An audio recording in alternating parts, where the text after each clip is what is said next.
we are going to discuss about one example. Obtain the equations of motion of constant acceleration using method of calculus. Okay, now today we are going to discuss about method of calculus for determining the equations of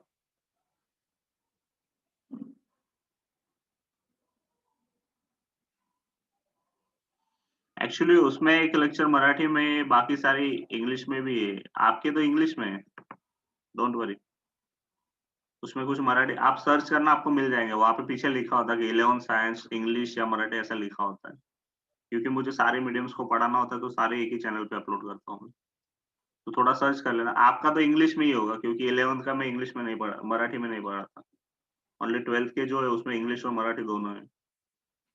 okay, आप search कर लेना, बराबर मिल जाएगा आपको। Obtain the equations of a motion of a constant acceleration using the method of calculus. Okay, now we are going to discuss about the method of calculus. Before discussing this thing, we have to go with the some of the concepts of integration, because here we are going to use integration. And before integrating something, you have to know what is integration and how to derive its equation. Okay, here we have to use some of the equations, some of the formulas of integration and its their solutions. So I'm just giving a brief idea about integration to you.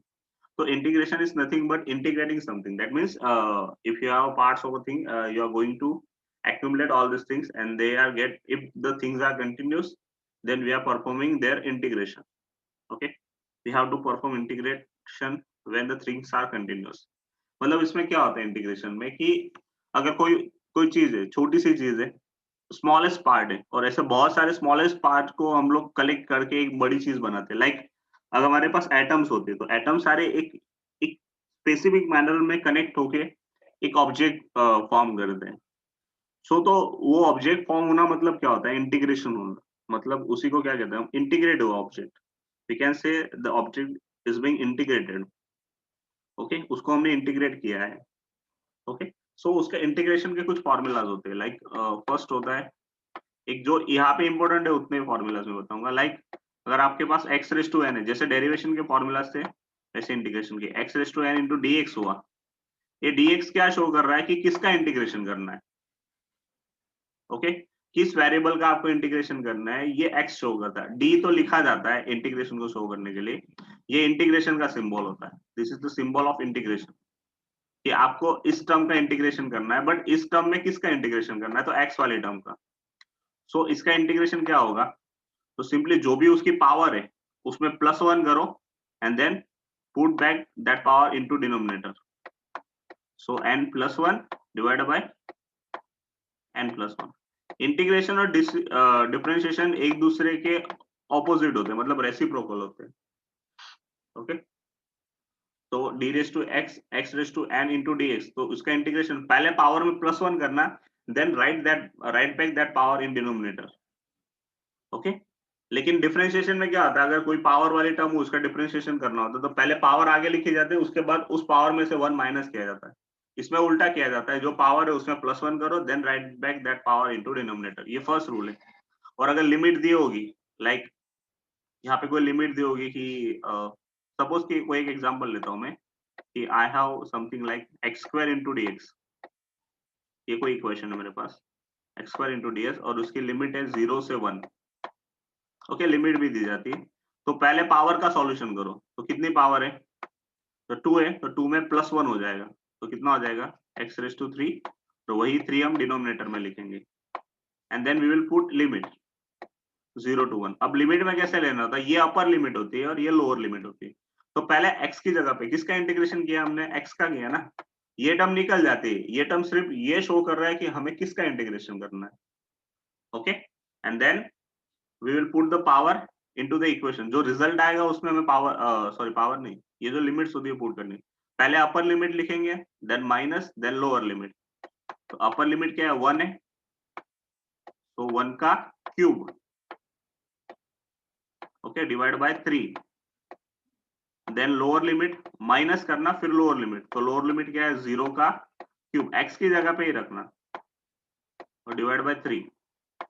So will get, यहाँ पे 1 का cube 1 होता है, तो 1/3 minus 0/3 0 ही आएगा, तो your answer will be 1/3। Okay done. तो ये फर्स्ट रूल हो गया। अब सेकेंड एक है कि अगर किसी एक टर्म का a x raise to n हुआ, ax हुआ इंटू dx है। अब इसका इंटीग्रेशन तो सिंपली a क्या है, कांस्टेंट है इसके लिए, because we are going to do here integration of x only. So a उसके लिए कांस्टेंट बन जाएगा, तो कांस्टेंट आपका इंटीग्रेशन के बाहर आ जाएगा। और इंटीग्रेट कौन सी चीज होगी, जो अंदर की चीज है x। तो x की पावर कुछ नहीं मतलब 1 होती है, तो जो भी उसकी पावर है उसमें +1 मतलब 1 + 1 2 और डिवाइड बाय क्या आ जाएगा 2। सो मेरा सिंपली इंटीग्रेशन हो गया। ओके ये हो गया मेरा इंटीग्रेशन। अब और होता है कि साइन का इंटीग्रेशन होता है, कॉस का इंटीग्रेशन होता है, टेन कॉट सबका इंटीग्रेशन होता है, लेकिन उसका जब जरूरत आएगा तब। अब अगर कोई कांस्टेंट टर्म है, सपोज थर्ड रूल है कि there is only one constant term, integration c into dx है, कोई वेरिएबल नहीं है, ओनली कांस्टेंट टर्म है, तो कांस्टेंट टर्म का तो इंटीग्रेशन नहीं होता, वो बाहर निकल जाएगी, it will be out of constant integration, तो इंटीग्रेशन ऑफ dx हो जाएगा। सो dx का इंटीग्रेशन क्या आएगा, कुछ भी नहीं आगे पीछे, तो इंटीग्रेशन और ये d कैंसिल हो जाएगा, सिंपली x आ जाएगा आंसर c, और इंटीग्रेशन क्या हो जाएगा उसका, only x। Okay these are the things which are important here. और कोई इक्वेशन है लाइक ऐसे, सपोज कोई इक्वेशन है आपके पास a x² + b x + c। Okay और इसका आपको इंटीग्रेशन करना है लाइक dx। ये dx लिखना जरूरी होता है, वो दिखाता है कि हमें किसका इंटीग्रेशन, मतलब ये पूरे टर्म में हमें x वाले टर्म्स का इंटीग्रेशन करना है, तो टर्म बाय टर्म इंटीग्रेशन होगा, लाइक ये टर्म का पहले इंटीग्रेशन होगा, देन ये टर्म का होगा, देन ये टर्म का। सो हम इंडिविजुअल इंटीग्रेशंस करेंगे, तो यहाँ पे a कॉमन हो जाएगा, तो integration of x² into dx। Okay ये हो गया, प्लस सेकेंड है b कॉमन हो जाएगा क्योंकि कांस्टेंट टर्म है, तो integration of x into dx। Simply maths में जैसा मल्टीप्लीकेशन का रूल होता है वैसे, और ये c भी कांस्टेंट है तो बाहर हो जाएगा, इंटीग्रेशन क्या बचेगा यहाँ पे dx। ओके तो क्या आंसर आएगा, a वैसे के वैसे, जो भी पावर है उसमें क्या करना है +1, मतलब यहाँ पे हो जाएगा x³/3। ओके प्लस यहाँ पे क्या हो जाएगा b x²/2। ओके जो भी पावर है उसमें +1 करना होता है, तो यहाँ पे c है तो ओनली x बचेगा यहाँ पे। So these are the very important rules for integrating here। यहाँ पे इतना यूज होने वाला है। ओके और समटाइम्स कोई डिफरेंशिएटेड टर्म है, कोई एक सी टर्म है आपके पास dx/dt, dy/dt है सपोज, अब उसको x में कन्वर्ट करना है, मतलब हमारे पास dy/dt है बट उसको x में कन्वर्ट करना है, तो क्या करेंगे हम, दोनों साइड पे dx मल्टीप्लाई और डिवाइड कर देंगे। तो इस टर्म को ऐसे भी लिख सकते हैं dy/dx। अब ये dx एक्स्ट्रा मैंने ऐड किया ना, उसको निकालना भी पड़ेगा, तो मल्टीप्लाई बाय ऊपर भी dx ले लेना और यहाँ पे क्या कर देना dt कर देना। तो इसी चीज को हम दो पार्ट्स में डिवाइड कर सकते हैं, dy/dt था, dy एक साइड dt यहाँ से, और दोनों साइड dx dx ले ले, अगर इन दोनों को कैंसिल कर दे तो वापस इक्वेशन वही बन जाएगा, so that we can convert like this as well here. Okay इतनी चीजें इंपॉर्टेंट है। अब हम इसको सॉल्व करते हैं कि obtain the equations of motion for constant acceleration using the method of calculus. Okay so method of calculus का यूज करके, मतलब कि मैथमेटिकली, अभी इसके पहले हमने जो डिराइव किया था वो हमने ग्राफिकली डिराइव किया था कि एक ग्राफ ड्रॉ किया था हमने, और उस ग्राफ के अकॉर्डिंग हमने पूरा सॉल्यूशन किया था। नाउ वही तीन इक्वेशंस को हमें अभी मैथमेटिकली डिराइव करना है। So what we are going to do here, इसमें किसी को डाउट, ये समझ में आया रूल, इंपॉर्टेंट रूल है, स्क्रीनशॉट निकाल लो, ऐसे हो तो काम लगेंगे। ले लिया, इसका भी ले लो।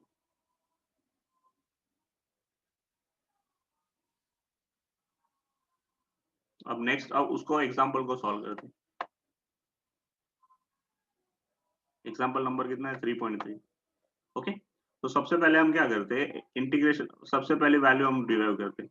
अब सबसे पहली चीजें क्या क्या याद रखनी है, जब हम t बराबर 0 पे थे, when we are at t equals to 0, our velocity is v is equal to v0 थी, इनिशियल वेलोसिटी 0 थी हमारी, इनिशियल वेलोसिटी हमने v0 ली थी, but at time t equals to t, okay. अब इसमें एक और चीज है कि ऐड करनी है आपको, कि इनिशियल वेलोसिटी जब आप t इक्वल्स टू t 0 पे थे, तब आपकी initial velocity v is equal to v0 थे, और आपका जो पॉइंट था, पोजीशन थी, वो x बराबर x0 पे थी। कहाँ पे थे आप स्टार्टिंग में, x बराबर x0 पोजीशन पे थे, तब आपकी वेलोसिटी v0 थी, and you have taken time as a t0। When you reach to time t, after some time t time, your velocity becomes v is equal to v, and you reach to the point x equals to x। Okay, confuse मत लगे, x equals to x लिखा है, cut हो जाएगा, ये सिर्फ नाम से, मतलब ऐसा कुछ नेम्स दिए। when you are at t equals to 0, your velocity is v equals to v0, and your displacement or your position is at x equals to x0. After t time, your velocity becomes x is equal to v is equal to v, and your position will be x equals to x, and your vehicle is moving with the constant acceleration a. Okay, but हमने अब calculus में एक पढ़ा है, अब हमने पढ़ा था फॉर इंस्टेंटेनियस एक्सेलरेशन, हमने अभी कुछ इक्वेशंस पढ़े थे, तो उसमें इंस्टेंटेनियस एक्सेलरेशन क्या होता था, a is equal to dv by dt। तो हम क्या करेंगे, इस dt को यहाँ पे लेके जाते हैं, तो ये dv यहाँ पे बचेगा, तो we can write like this, dv is equal to a into dt। अब एक्चुअली यहाँ दोनों साइड डिफरेंशिएटेड टर्म्स है, इनको जिनके साथ d होता है ना, उनको डिफरेंशिएटेड टर्म कहा जाता है।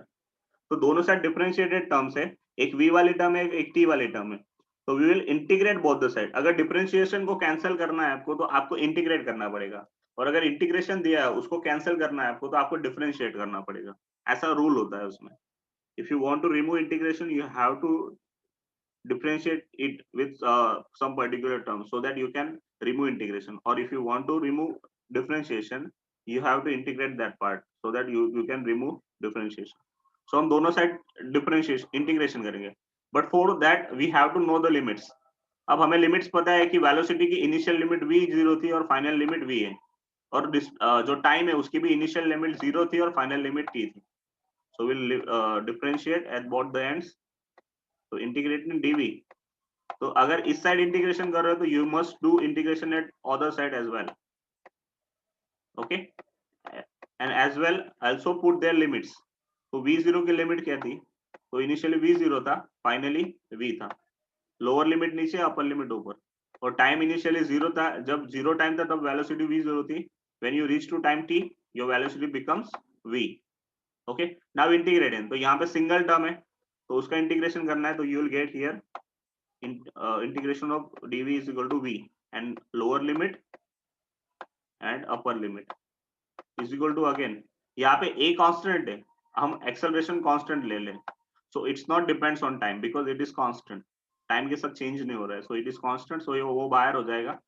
so integration किसका होगा, dt का, so dt का integration क्या आएगा, t, और उसकी लिमिट 0 to t। अब हमें क्या करना है, अपर लिमिट माइनस लोअर लिमिट करना है, something like upper limit minus lower limit. तो अपर लिमिट क्या है v, और लोअर लिमिट क्या है v0, तो v की जगह पे v लिखो, minus lower limit v0 is equal to a। तो टाइम की अपर लिमिट क्या है t, लोअर लिमिट क्या है 0, okay, so you will get here v minus v0 is equal to t minus 0, t आएगा तो 80 आएगा यहाँ पे 80। तो finally you will get answer, ये माइनस v0 को इस साइड लेके आओ, तो v is equal to v0 plus a t। ये हो गया आपका फर्स्ट इक्वेशन, हो गया, जो इक्वेशन था वही सेम इक्वेशन आया यहाँ पे, हो गया, ये वेलोसिटी वाला हो गया using acceleration. now we are going to find out displacement।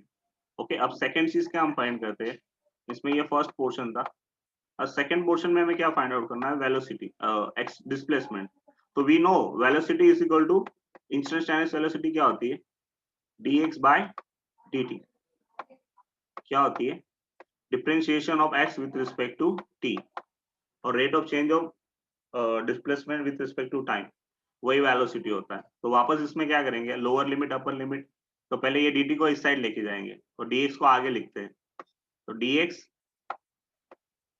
is equal to v into dt. Okay, v is your velocity, dt is time interval, smaller time interval, dx is smaller displacement. Okay, now putting the limits. Okay, what is their limits? So integrate करना पड़ेगा और उनकी limit, तो x dx की limit कितनी है, तो initially x is s0 when your time t is t0। अब देखो यहाँ पे इंटीग्रेशन आपको t का करना है, बट ये टर्म आपकी v है, तो you have to convert that v into t। So उसके लिए हमारे पास इक्वेशन ऑलरेडी हमने डिराइव कर चुके हैं, तो v is equal to v0 plus at, this equation will be used here. So आपकी जो dx की लिमिट होगी वो क्या होगी, x0 to x dx, okay, is equal to आपकी v की इंटीग्रेशन ऑफ टाइम का है, देखो dt किस पे है, टाइम पे, तो टाइम की लिमिट लेनी है आपको, तो टाइम की लिमिट 0 टू t है, don't put the limit of v, okay, because you are going to integrate here t। तो v की जगह पे उसका equation, here we know the v, okay, v is equal to क्या है, v0 plus a t into dt, okay. Now integrating both side, अब इस side को इंटीग्रेट करें तो dx का क्या हो जाएगा, सिंगल x आएगा इंटीग्रेशन, dx का इंटीग्रेशन क्या आएगा x, और limits x0 to x, upper limit और लोअर लिमिट लिखनी है। अब इसमें टर्म बाय टर्म इंटीग्रेशन होगा। अब ये v0 को टाइम से कुछ लेना देना नहीं है, v0 टाइम के साथ चेंज नहीं होगा, वो इनिशियल वेलोसिटी, एक पोजीशन पे इतनी वेलोसिटी थी, अब उसके बाद वो चेंज हो नहीं हो, उससे v0 को नहीं, तो ये कांस्टेंट टर्म होगी, तो यहाँ पे सिर्फ dt का इंटीग्रेशन होगा।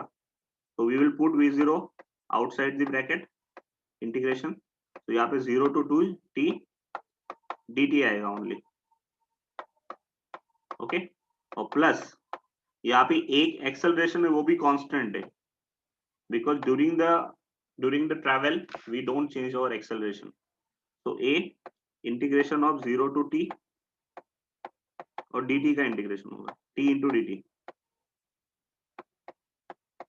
okay। so now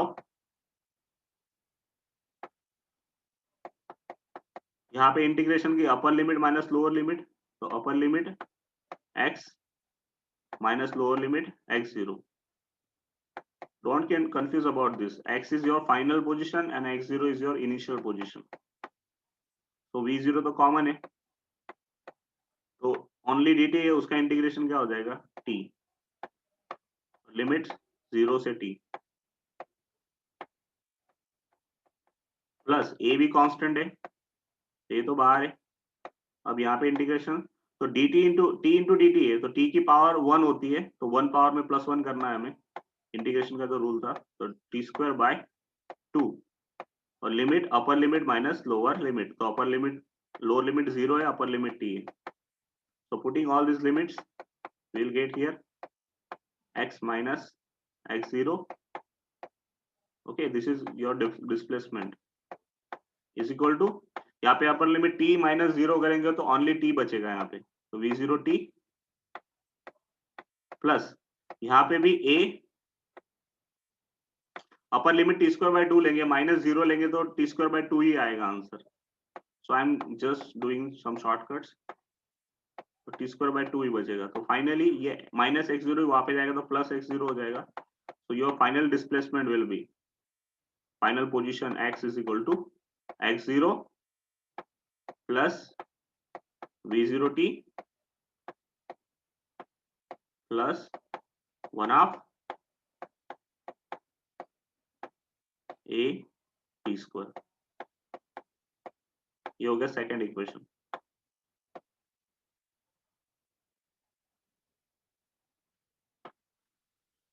So this is your second equation. Now for third equation, यहाँ तक किसी को कोई डाउट? No sir. समझ में आ रहा है ना? अब थर्ड इक्वेशन के लिए अब हमें क्या चीज पता होती है कि dv बाई dt हमको पता होता है। Acceleration a is equal to क्या होता है? dv बाई dt होता है। ओके, अब हमें t वाला टर्म नहीं चाहिए। So what we are going to do here, हम इस dv बाई dt को थोड़ा सा चेंज कर देंगे। ये एक्सेलरेशन है ना, तो dv अपॉन dx करते हैं, उस साइड में dx अपॉन dt कर देते हैं इसको। So we can do this. अब dx बाई dt क्या होता है? वेलोसिटी v होता है। So a is equal to क्या आ गया? हमें t नहीं चाहिए था, तो we are replacing t by replacing something different. तो dx बाई dt क्या होता है? वेलोसिटी v होता है। तो we can write like this, dx by dt की जगह पे वेलोसिटी v आ गया और यहाँ पे dv बाई dx बचा है। तो dv अपॉन dx, और dx by dt is equal to क्या लिख दिया हमने? Velocity v। आप ऐसे भी लिख सकते हो उसको।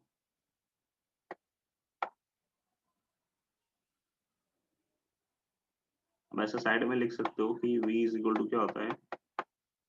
dx अपॉन dt होता है।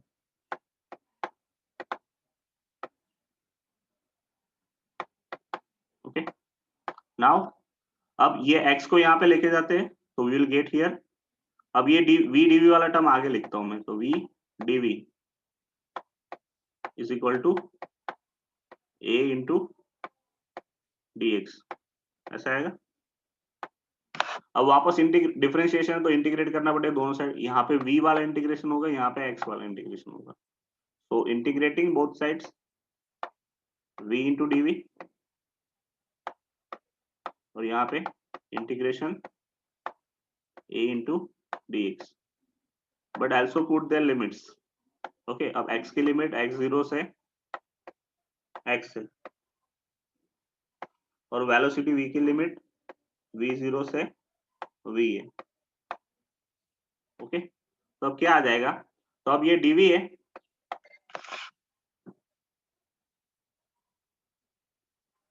अब ये dv है, तो dv मतलब v का इंटीग्रेशन करना, और यहाँ ऑलरेडी हमें v दिया है, तो जो भी v की पावर है उसमें +1 करना, तो क्या हो जाएगा? v square by 2। ओके, और लिमिट v0 से v, और यहाँ पे a तो कांस्टेंट है, बाहर हो जाएगा, तो यहाँ पे dx का x हो जाएगा, ओनली x। अगर कांस्टेंट टर्म निकल गई तो ओनली dx बचता है, तो dx का क्या आ जाता है? x आ जाता है। So we'll get here x0 to x. Okay, तो यहाँ पे अपर limit minus lower limit, v की जगह पे उसकी लिमिट लिखो, तो अपर लिमिट क्या है? v square by 2 minus lower limit v0 का स्क्वायर। v की जगह पे उसकी वैल्यू रखनी होती है, फिर उनका स्क्वायर हो तो स्क्वायर ही होगा दोनों टर्म्स का, is equal to a upper limit x minus x0।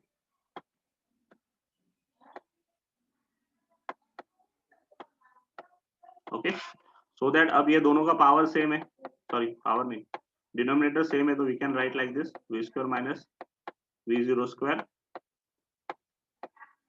Upon 2 a x minus x0। तो ये 2 को हम यहाँ पे लेके आएंगे, so finally we get here v square minus v0 square is equal to 2 a x minus x0।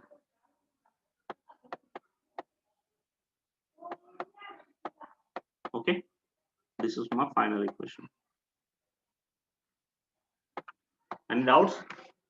तो ये हो गया पूरा एग्जाम्पल, यहाँ से यहाँ तक।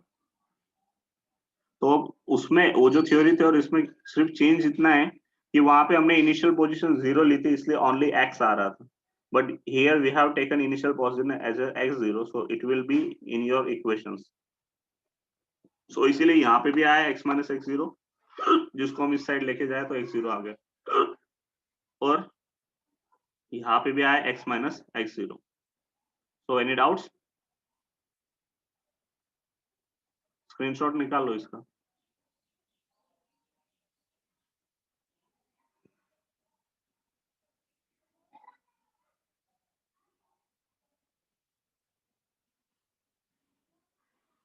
इसका भी निकाल लो।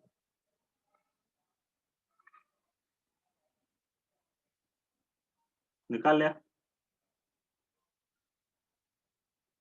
So this is your total solution of this equation. इसको 2-3 बार ट्राई करना तो ही आएगा, ऐसे एक बार में नहीं आएगा।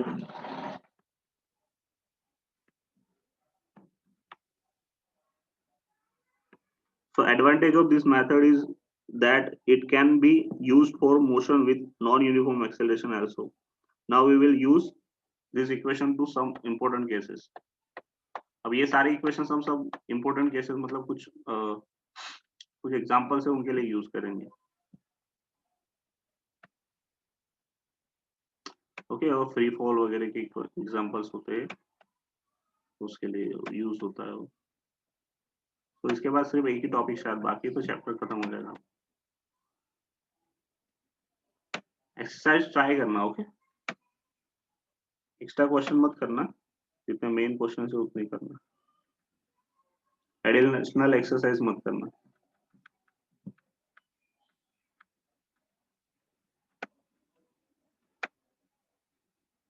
ओके, तो ये दोनों थ्योरी अच्छे से प्रिपेयर कर लेना।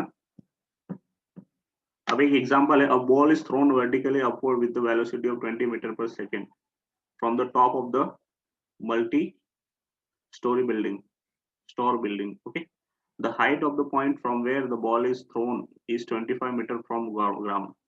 How high will the ball rise? मतलब आप एक 25 मीटर ऊपर से आप बॉल को और ऊपर फेंक रहे हो विथ इनिशियल वेलोसिटी आपका 20 मीटर पर सेकेंड है।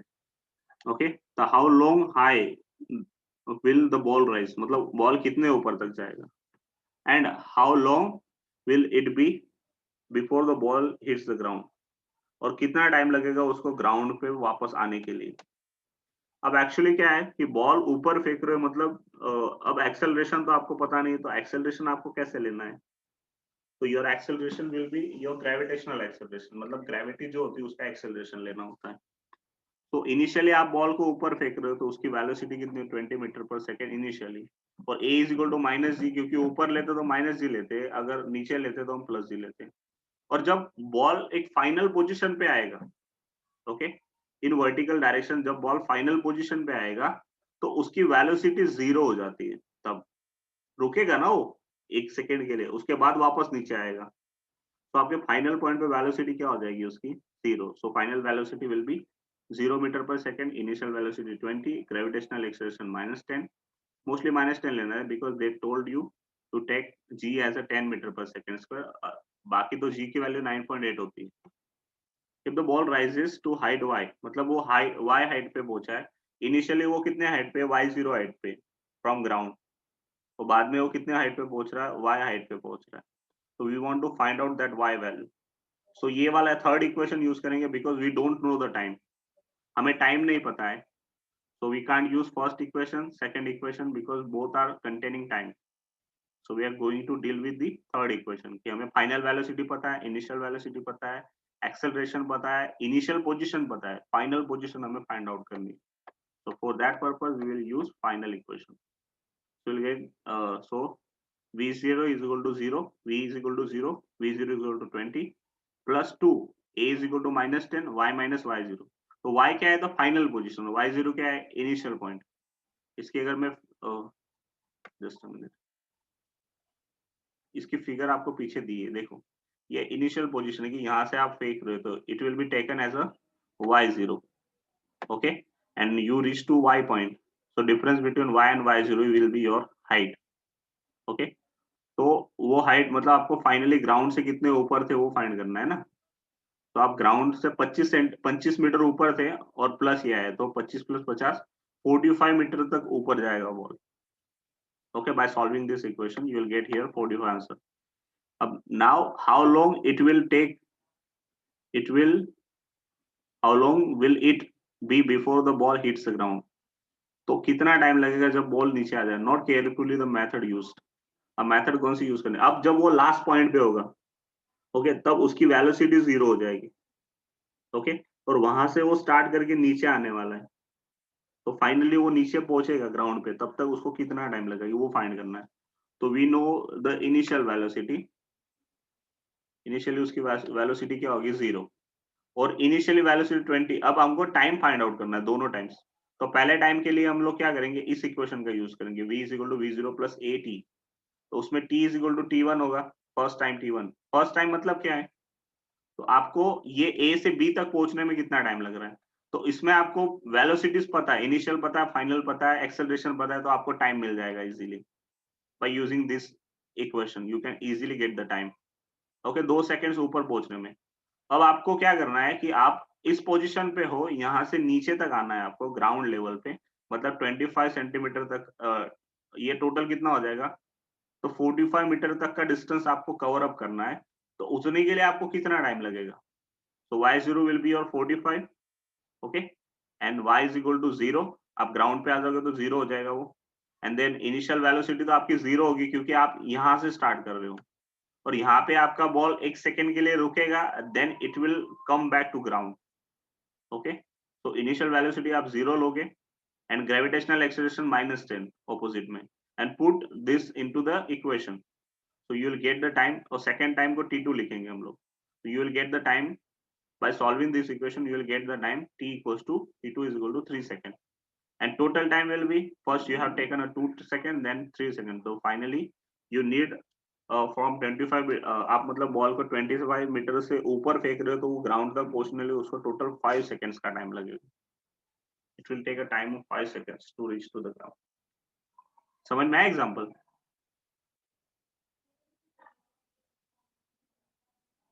हो जाएगा।